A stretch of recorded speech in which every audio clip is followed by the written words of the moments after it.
Hello, everybody, and welcome back to the Publishing Performance Show. I'm here today with Mitch Carson, who is a best-selling author. He's a TV host for NBC in Las Vegas, and he's also an international speaker. So thank you for joining the show, Mitch. Great. Glad to be here, Teddy. Well, let's give a quick bit.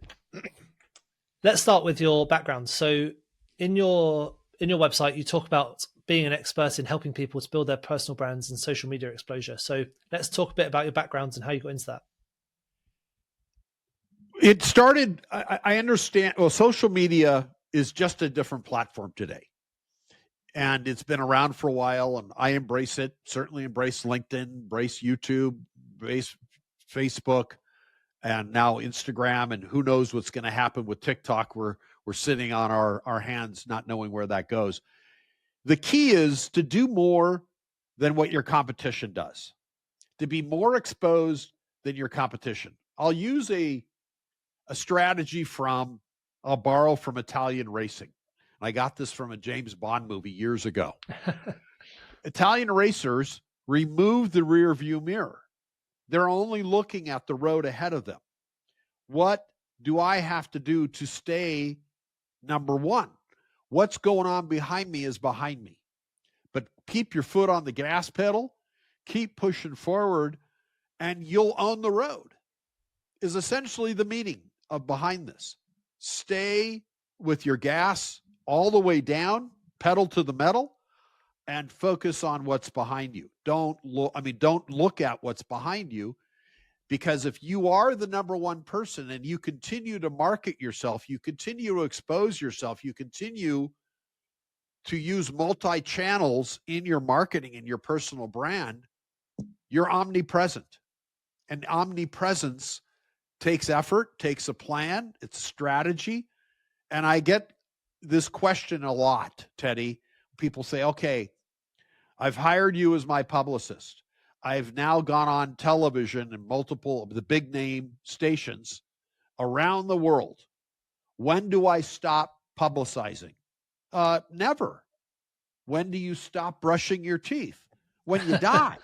Before that, it's a continued practice. Why? Because if you want to own that number one spot and not have to install a rear view mirror, keep pushing forward.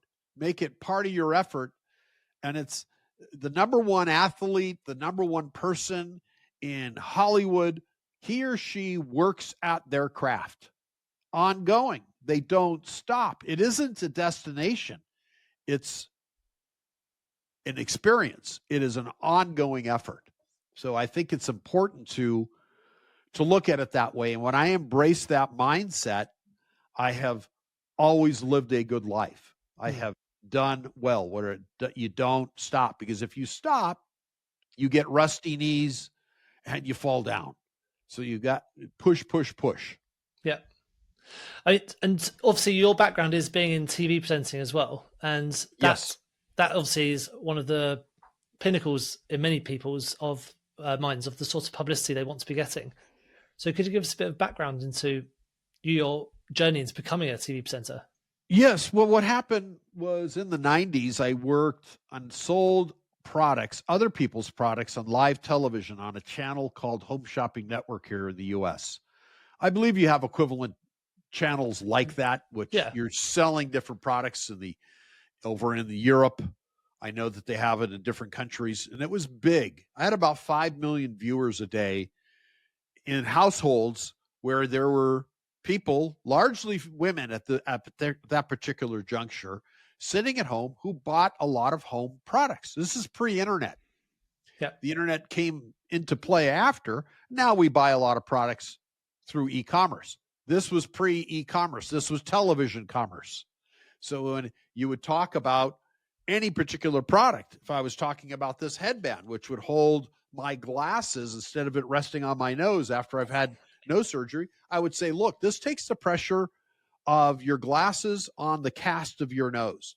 It's very simple. It's using an elastic band. I would talk about it and say simple, easy, affordable, all the action words to get people to pull out their credit card and buy. It's about how do you surgically remove the credit card to the buying position, providing those numbers to to buy. And television was a great vehicle for that. It was a great place for me to learn how to sell very quickly, accountably, and without sales, there is no business. It's everything. People say, well, I work in accounting. Good. You'd have nothing to count unless the sale took place. So television was the platform of choice. Still today has the highest credibility. Podcasting is great. Putting a product or service on Facebook can be great. Amazon has a live component. So live selling is coming back around again via the internet. But the method is still the same. Features tell, benefits sell of a product or service. How do you save time? How do you make more money? How do you spend more time with your family? I mean, I'll bring up a current little example of that. We were about ready to start this interview, and you got a call from your daughter's school. You said, time out, Mitch. Takes priority. I get it. You're a family man and your kid. People are focused on their biggest wants principally right out of the gate. So it's save time, make money, look after family. And if you can address those concerns, regardless of the platform, you're connecting to people emotionally, in some cases spiritually, and you're targeting their values and what they're seeking. That's great advice for authors, especially when they come to write their listings and things like that on Amazon, so they can make sure that people are really understanding the point of buying their book in the first place.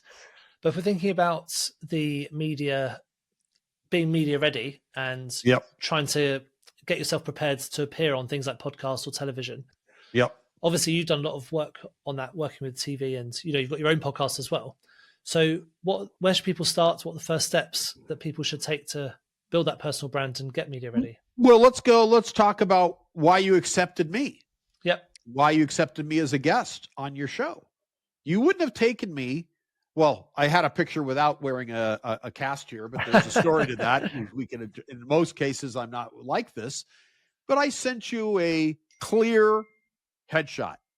I sent a clear listing of all my social media links. I sent a bio. I sent testimonials. I sent everything for you to make a snap judgment. Hey, this is a credible guest. Before you do your research, everything is there on what is called a one sheet. It's a one sheet for somebody who is a guest. It is a one sheet for somebody who is a speaker. And it allows somebody in this very busy economy that we're in, which will only get busier, to make a snap judgment. Give them what they're looking for quickly without having to force them to work. Because someone that's organized, make sure your spelling is accurate, is correct, that the best you is presented. The best you is presented, because people have many choices. And you made a decision to say yes to have me based on what I presented to you. So the one sheet is a starting point. Number two, I have a list of logos of television shows where I've been interviewed. And I'm also a host myself, using NBC as my platform here in Las Vegas, Nevada. National Broadcast Company. So it's NBC. I have all these logos, furthering my credibility and positioning myself in your mind. Okay, this is a person I want to interview. It's more likely he's going to be a competent guest based on the proof assets. And if you click on any of those links, you'll find my interviews. And so all of these proof. Oh, he's on LinkedIn. Let me look at his LinkedIn profile. I have 16,000 connections. Okay, must be credible. We are taking away the risk. People buy what is called insurance, same in your country and any country, to transfer the risk of embarrassment, the risk of having a poor guest, the risk of wasting my time. And I've got all of these risk mitigators on my one sheet. You're going to say yes. You're going to send me an email. You're going to send me a WhatsApp. Hey, Mitch, let's talk. And we've done that. I also looked at you beforehand, think, oh, do I want to be on this? Because the same as a guest, you want to look at the host and determine whether this person's real. I know you've had stories. I had a story, Teddy, I must share with people. A podcast host interviewed me lying on his side with streetcars in the back. He was in India. On his side, no professional microphone, no headset, no nothing. He said, I'm a quality interviewer. I said, well, do you have a microphone? I said, I'm hearing the traffic outside your door and you're turned on your side and I'm only seeing half your face. And he said, well, look, I'm very good at what I do. Well, what he was after was picking my brain about media for his own clients there in India. Oh, right. Okay. And I thought, wow. So yeah, you and I didn't research his LinkedIn profile was fabricated. So you have to do your own checking. My point is, check it out, see who you're interviewing with, so you mitigate against wasting time. Yeah. The one sheet, this is quite an interesting thing to talk about because I've actually got yours in front of me, so we can talk about the different elements that went through. So, and especially for authors, let's think about the things they would want to include on there. So obviously you've got your name, you've got like a top line about you, talking about your job, and then your previous history, obviously your social media links and your website. But some really interesting bits you have on there, which I think other authors could learn from, is you've got ideas for episodes and also questions you're ready to answer. Now, when I looked at that made it super easy for me to read through it. This is as a podcast host. I looked through it and I said, great. So Mitch can talk about how to get booked on major media, which is what we're talking about in this episode today, or how you can become an international speaker. Now, if I know I want to speak about those topics in my episode, I've already found the person I want to speak to.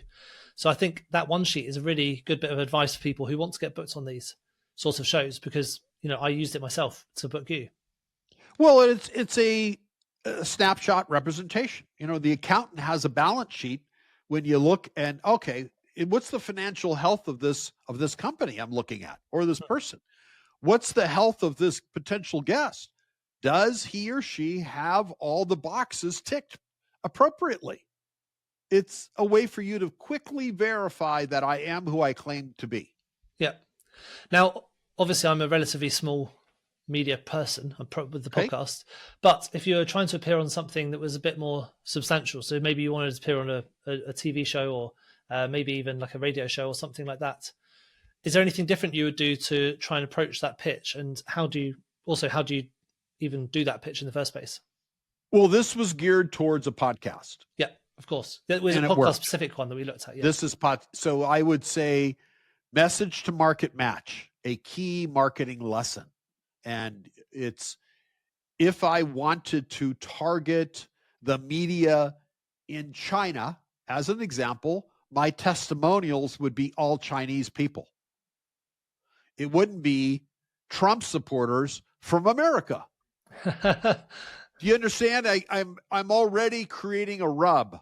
I'm talking a little bit of politics more for humor's sake, but you get the point. Yeah. Or I wouldn't show Africans from Uganda, boom, boom, boom, trying to get into China. There's a mismatch. Keep it congruent. Keep your brand congruent. So I would slide out testimonials that I have, which I have international people in my testimonial proof component, with others that are related to the market. So message to market match is key, regardless of it being, if I'm here talking about basket weaving, that's a message to market mismatch for your audience. Teddy, yeah. You talk to authors, I talk to authors. So we need to talk about books, but books are only as good as their marketing. Yeah. They're only as good as their exposure. I mean, I think, I don't know who, it was Thomas Edison said, ideas and inventions are 1% inspiration, 99% perspiration. So you've got to do the work in order to get your book sold. You've got to do the exposure in order to become the number one person in your category. Ideas are great. What do you implement? What have you done and accomplished that can be verified? Verification is key. Yeah. And is that more important when you're trying to appear on, more major outlets, do you think, of getting that? 100%. When you're to get booked, even here in the Las Vegas market, it's much more scrutinizing in New York. or in London, if you want to get on the BBC as a guest, they have people who verify and check before they turn the camera on. You've got to get cleared first. I mean, I'll use something home to you. BBC is a very prestigious network, one of the most prestigious in the world. I mean, one of the, let's say, the top 5 worldwide, the CNN being one and BBC being another. There's also, ABC, Fox, all the others.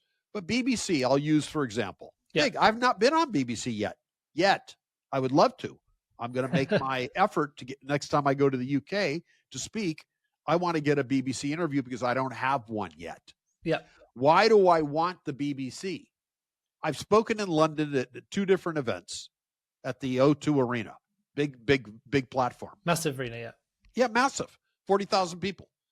If I had a BBC interview of somebody from the BBC with the beautiful James Bond accent interviewing me, and I played it during my presentation before I sold something, what do you think it would do to my results? Do you think my conversions would be higher or lower if I showed my expertise on the platform matching the market in the UK? It would be more effective than if I showed me being interviewed by CNN, which I have multiple times in the Philippines. There is a franchise of CNN in Manila. I've been interviewed there 16 times. What's going to be more resonant with the British audience, BBC or CNN in the Philippines? Yeah, that's obvious. Yeah, well, exactly. So I think it's important for people to understand that. Much like I use a generic one page to get on your podcast, even though it's a smaller platform, it matters to you. You know your audience and what they're looking for. So I need to take that into mind. And for any of the listeners, if I could share this from my experience being in media for several decades, I don't even want to say how many. I don't want to say how old I am, but it matters. So tweak your testimonials, tweak your media to match the market. Yep. So if you were trying to, say you did come over to London, you were trying to appear on BBC, you want to talk about your book as an author, what would be your approach? Where would you start with that? Oh, gosh, this is a good question. I'm going to love answering this. And I have not been on the BBC yet. It's on my wish list, and I will make it happen at some point in my life. It just hasn't been my market, but I would love to have it for ego reasons, bragging rights. And I've always admired the BBC reporters. If I wanted to get on there, you got to go through, typically, I'm going to talk about American media and other media markets, but in the UK, I doubt if it's any different. You got to get screened. You must get screened through a booking agent or a booking professional, let's just say, that works under the producer. The producer is ultimately the decision maker. But the person who screens experts, let's talk about you, Teddy. Yep. You've got how many best-selling books? Let me give you the suggested roadmap for you being a UK citizen who could absolutely leverage the BBC for your marketing. So you've got a genuine British accent. You're a British citizen. Wonderful. You've done all these podcasts. You've got X number of best-selling books. So we would package you up. You've been a guest on platforms. You're going to be a guest on my Author Speaker Summit coming up in February. You've got all of these press elements. It's called proof. It's on your one sheet. Yep. As featured here, all these logos. And you got to have testimonials, because remember, the job of the booking agent is not to get you booked. They are there to, number one, emotion. People overlook this. How am I not going to get fired? Yeah, true. First is, how do I avoid getting fired? Yeah. Will Teddy embarrass me if I get him interviewed by host Judy or Bob in the, who's on the channel right now, whoever that interviewer, the field reporter is? How do I then not get that ugly look? And we know the look of the judgmental look down the nose of, what were you thinking, buddy? To, wow, Teddy was great. Good selection, Penelope.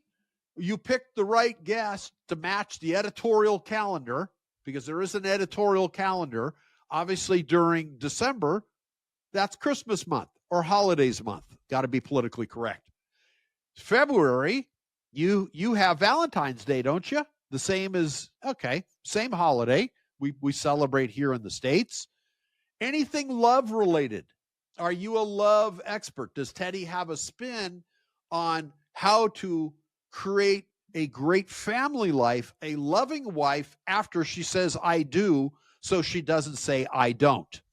And you may have a strategy to maintain a healthy, happy marriage. That would be worthy of coverage in February. They're always looking for angles matching an editorial calendar. Now, the holidays in your country differ somewhat than ours. We have a lot that are universal. You know, like the Christmas season is Christmas season. That's going to be in the UK, Germany, America, Australia, all the same. But you might have national holidays in your country. You just have to do a Google search, or I'm sure ChatGPT, provide all the UK holidays based on for the year. It's going to spit out, here's what's January, here's what's February, March, all throughout the year.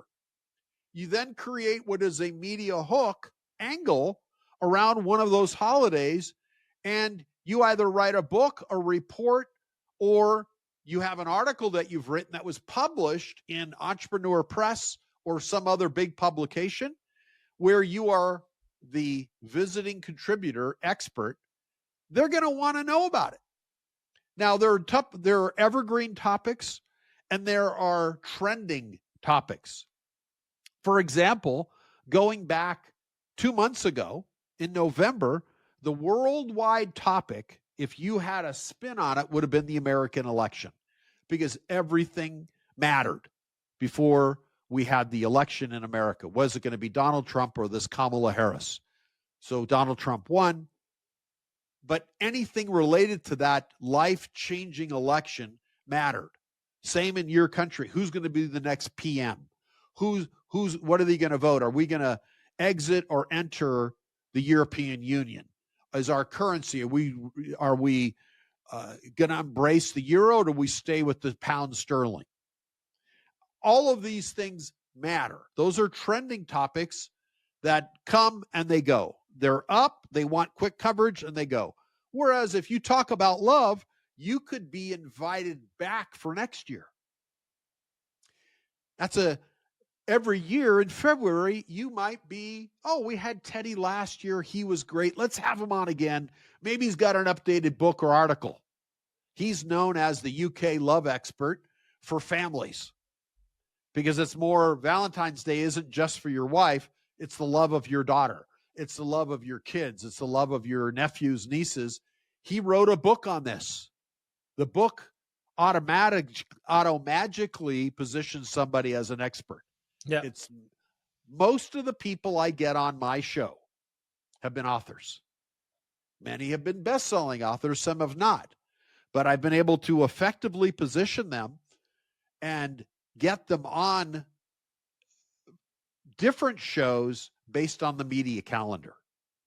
In America, we have something called Black History Month. Mm-hmm. Many of my clients, we have the term here called African American. I don't know if you call it British African or something or not. Not really, relevant. no. You don't have that. Not everything is the same. Yeah. So we have African American term, which is the politically correct way to refer to a person with melanated skin. But we celebrate during the month of March. I think it is March. It's March. March, Black History Month. That's referring to Black Americans who've made significant historical effects while being in the U.S., or they have written a book and they have melanated skin. All of my Black clients, American Black people, got coverage very easily during that month. And then there was another month of Black Women's History Month. So again, repeated, could I get them on TV next year? Yes. All they have to do is write another book for me to get them booked and pass the scrutiny and the screening. of the booking agent is, okay, I've got Twanda Young here who was on last year. She's written a new book on her category. Oh, yeah, she was great. Our viewers loved her. We got great reviews and feedback on her. She's in. Easy peasy. Whereas if I brought in a new person with no one sheet, nothing, hasn't written a book, oh, it's been her lifelong dream to get on TV. I'm not risking my job. Why would I risk my job on an unknown? Mitch, we love you. We know your guests are already media trained before the camera turns on. These are live segments. You cannot screw up. God forbid I screw up here, we can record. But on live TV, they must be media trained, vetted, trained, and training is the operative word. To answer in sound bites, be quick, be on point, because an interview on television is 2.5 minutes to 4 minutes. Typically. Expanded interviews are available for major celebrities. Like they're not going to say time's up to somebody running for the prime minister position in the UK. Yeah. But for Teddy Smith, who is an up-and-coming expert, your interview time is going to be 2.5 minutes to 4 minutes. Let's wrap it. So you got to be really on point. Yeah. Articles. If you've written articles for some of the online or offline publications, I know you have big newspapers in the UK. They still garner a lot of respect. They still garner great credibility. And if you have an article that you've written, or articles, plural, or you've been in magazine, you want to include that, because it's all about creating plumage that attracts people to all of your feathers. Yeah. Beautiful color plumage. Because if you are a peacock, how does the male peacock attract the female? By beautiful feathers. The male peacock is much prettier than the female. Just the opposite with our species, but with the peacock, it's the male. The female's kind of bland. But in order to attract her, he's got to look his best. Yeah. And the person with the most beautiful feathers gets the best looking, or gets the mate. Yeah, gets absolutely. The privilege. Have you got any good case studies for people that or clients you've worked with, where you've got them some particularly good media coverage, where, it was like directly the work you worked with them on that was you were able to account for that? Oh, absolutely. Got lots. And sometimes it works later. It's not always immediate. Sometimes the beauty of being on television, or having an article written in a magazine, which has a longer shelf life than a newspaper, but there are times, and books which you've written, which are evergreen, because sometimes people buy books that are older and say, this really matches what I'm looking for. So a particular case, a year ago, a gal came in, and her book title was From Cell to CEO, CELL. She was a convict who had gone through the federal penitentiary and served 4 years for tax fraud.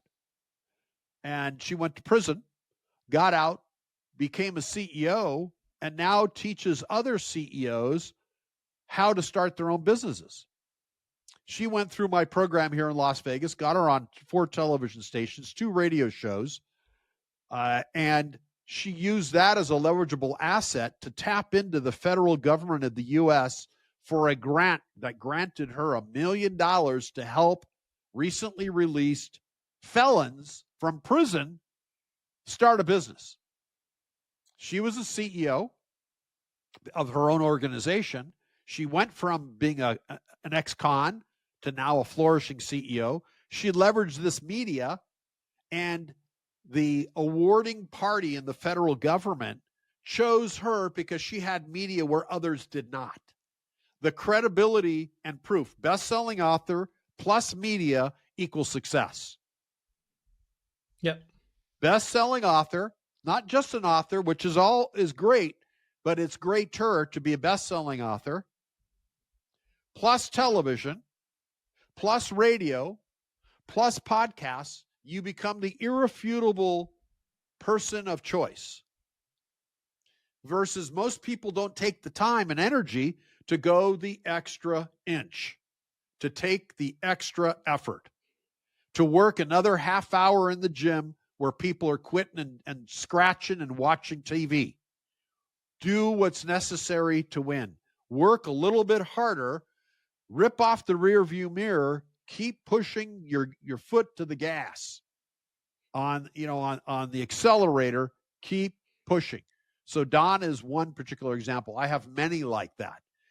One lady, Jane Mukami, who's a Kenyan American woman who has got a very big business today with weight loss for African women, African and African American women. Born in Kenya, now lives in the U.S. She went through my media program a year and a half ago. She went through 4 stations here in Las Vegas. She lives in Atlanta, Georgia. She then leveraged that to get interviewed on CNBC. Atlanta's a much bigger market than Las Vegas. Las Vegas is prestigious, but Atlanta, in terms of eyeballs and exposure, is by far bigger, about 3 times larger, population-wise. And she used that leverage to get, now she's been on TV all over the world. Yep. That's amazing. Starts the process. Get the snowball going. We talked about snow recently in the UK. You guys can make snowballs right now, but the snowball, metaphorically, starts small. You roll it down the hill, and it turns into a bigger snowball. Yeah. Then you can make a Santa. I made an amazing snowman this weekend. It was really fun. Okay. Now, those 2 stories you're talking about were quite obviously inspirational, and those 2 authors, they've got quite a good backstory. You know, you've got a Kenyan person who I'm guessing has come from quite relative hardship to come to America, and that's quite an inspirational story. You've got a lady who went to jail and then afterwards has become a CEO. Obviously, a very inspirational story. Now, a lot of people listening to this might be thinking, okay, so they've got that backstory. That's an easy sell. If they're just starting out, are there more accessible ways to maybe start building that visibility and credibility? I'm obviously thinking about social media and podcasts, but are there any good ones that you've thought of? Sure. I'm going to give myself a hard case study. Let's say somebody comes in, has no book, has no social media, nothing.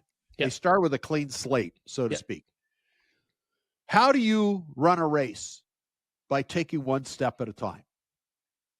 How do you finish a 10K? By running 1K first, then getting 2K, 3K, all the way till where you can run a 10K.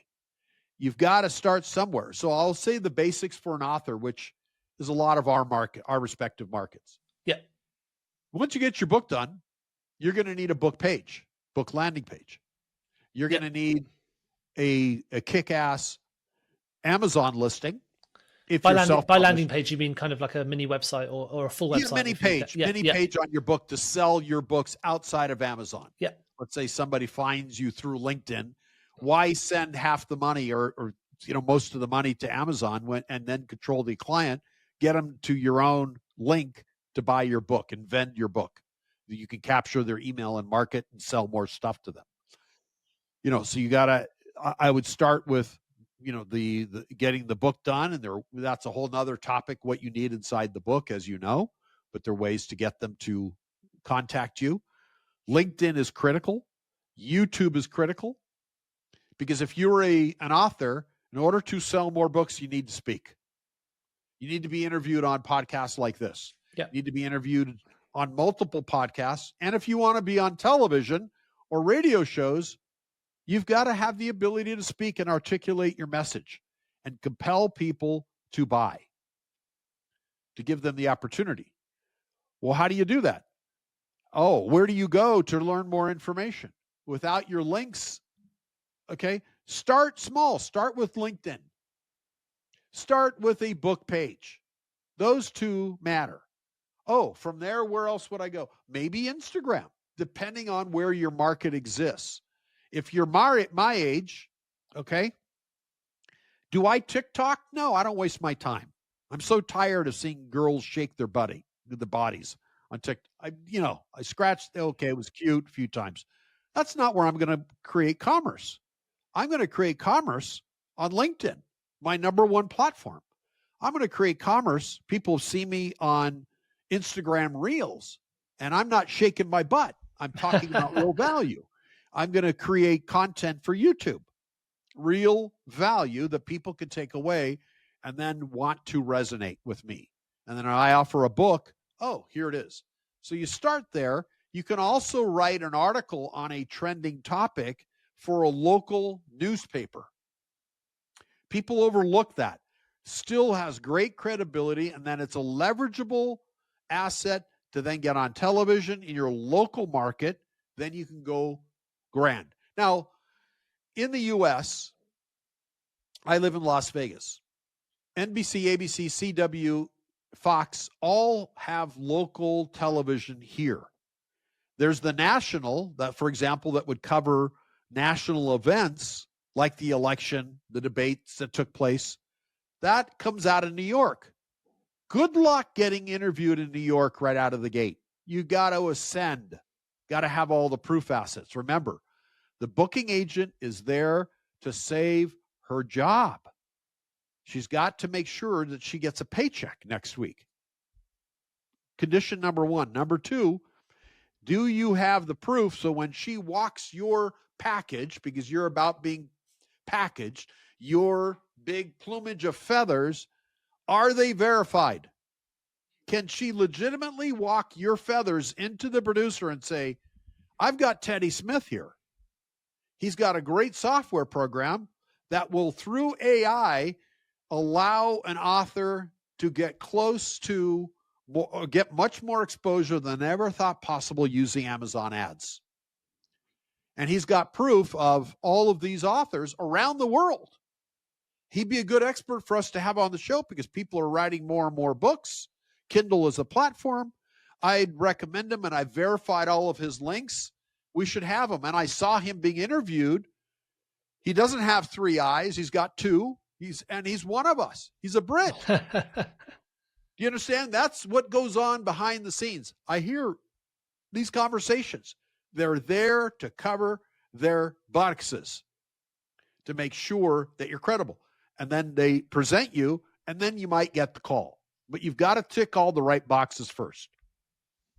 Yeah, that is really great advice. So I think the main takeaways from here is, if you are thinking about trying to get more publicity, trying to get booked on podcasts, or trying to get into TV shows, or even newspapers or other things like that, it's get that one sheet sorted out, because that's what's really going to sell you to people. It gives booking agents and podcasters and anyone who's going to book you a really compelling reason why they should get you on the show. And it's about being consistent with your output, making sure you're talking about the same message, you're trying to get into as many places that are relevant as possible, and really trying to get yourself out there as much as possible. And the testimonials match the market.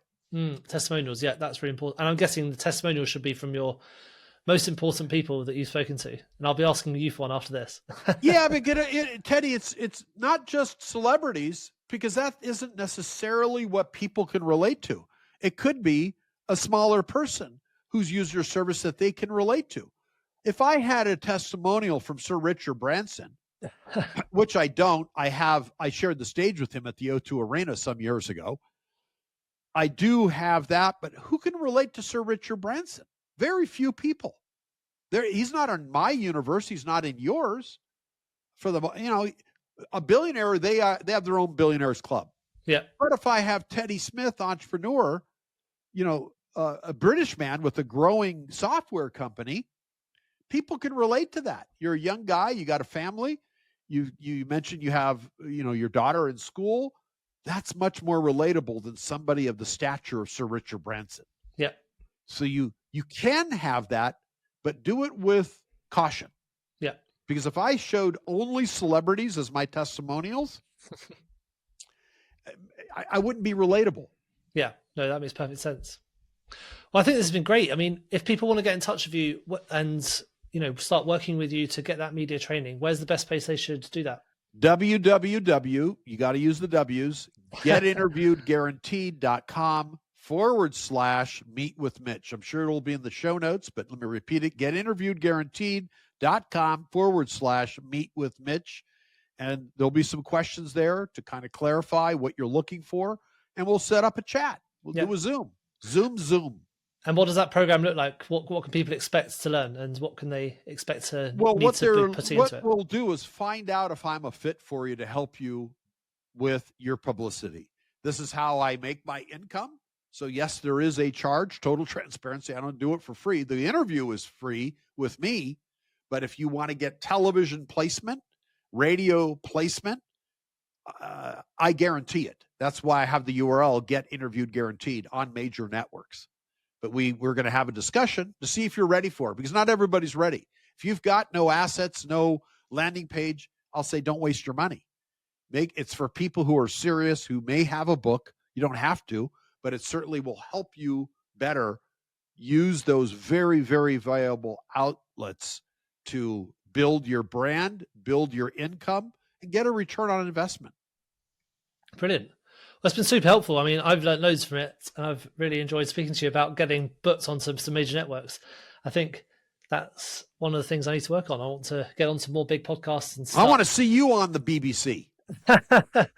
I want to come. I'll swap. I'll help you on the BBC, and you can get me onto your Las Vegas show. Easy. That's guaranteed. You know, I know all the producers here. Easy. Perfect. Well, it's been great chatting to you, Mitch. And just before we go, we've got one final question, and that is, what's the one book you recommend that everyone should be reading? I refer to a lot of classic. I mean, there are a lot of new books like Atomic Habits by James Clear, which I enjoyed reading. I mean, there are many that are current. I like to go to a classic by Napoleon Hill, Think and Grow Rich. Mm-hmm. Yeah. And there are different principles that are applied and useful today, even though the book was written 120 years ago. It's about what the millionaires were doing at the turn of the century, the 19th century, to build their business. What were those common thread characteristics? And the one I like to talk about is, when you see an opportunity, Napoleon Hill identified this. When you see an opportunity, do you take it, dream about it, or let it pass you by? The successful people, and the characteristic is still the same today, got to risk with the right opportunity for a reward. Measured risk, but without taking a risk, you will stay in the sea of sameness as everyone else. What can you do to jump out? Is it starting a podcast? Is it getting your one sheet done so you can be a guest on podcasts, so you can tap in the audience of Teddy? So the book, Napoleon Hill's Think and Grow Rich, is a classic, which I refer to often in my presentations, because it's about differentiation and taking a risk as one of the key principles. There are many, but that's the one I refer to. Pretty good recommendation. One of the all-time classics. And when you mentioned James Clear, I just always think how much money he must make every single January when people make New Year's resolutions. Oh gosh. He's done well. Smart guy. He's a smart guy. Well, great. It's been thanks so much for coming on the show. It's been great chatting to you, Mitch, and we will speak again soon. You got it. Thanks, Teddy. Thank you so much for tuning into the Publishing Performance podcast. I really hope you found today's episode inspiring. I love chatting to authors, writers, and people in the publishing world. Now, just before we wrap up, let me tell you about Publishing Performance, the #1 platform for authors who want to increase Amazon book sales, but are not really sure where to start. Now, this show is all about helping you to sell more books. And if you're looking to boost your publishing game and to maximize your book's potential on Amazon, then Publishing Performance is designed to help authors just like you to grow your readership and to reach a much wider audience. Now, I know that Amazon ads can be slightly complicated, which is why Publishing Performance is like having a personalized ad account manager to create your ad campaigns, to choose your best keywords, and to make adjustments in real time. Now, if you're investing in ads, you really want to make sure that your investment is being used effectively, and Publishing Performance does just that.